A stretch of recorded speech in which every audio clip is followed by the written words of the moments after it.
Kızlar, bugün sizə göyəmdən hazırladığım palçıq turşunun reseptini bölüşürəm. Göyəmləri ilk öncə qəşəng bol suyun içərisində saxladım qızlar. Daha sonra saplaqlarını təmizlədim, yudum. Sonra bişirəcəyimiz qazanın içərisinə, məndə 6 kilo göyəm idi.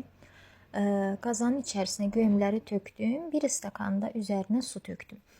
Və orta ateşdə, yəni qazın orta xodunda bişirməyə başladım.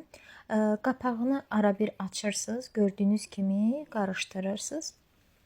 Daha sonra isə bişməsini hardan bilə bilərsiniz? Bir dənə götürürsünüz, demək qaşıq, birini əzirsiniz. Əgər rahat bir şəkildə əzilsə, çıxsa tumu qabığından, demək ki, hazırdır.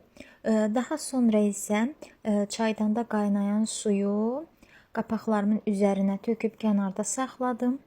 Artıq göyəmim hazırdır. Gördüyünüz kimi soyutdum kənarda.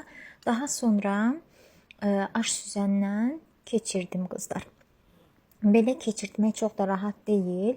Əgər dırnaqlarınız yoxdursa, əlinizlə rahat keçirdə bilərsiniz və yaxud da əlcəkdən də istifadə edə bilərsiniz. Sonra qızlar, tam qatılıq belə oldu. Gətirdim, zövqə görə içərisinə şəkər və duz əlavə etdim. Təxmini 4-5 qaşıq duz, 1-10 qaşıq da şəkər əlavə etdim. Təbii ki, bu zövqdən asılıdır. Yoxlayaraq şəkər və duzu əlavə edə bilərsiniz. Bu da son halı qızlar.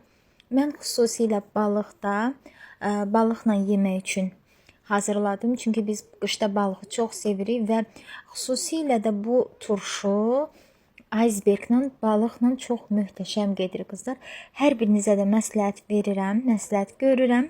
Sonda da bu bankalarıma yığdım. Xəbəriniz olsun.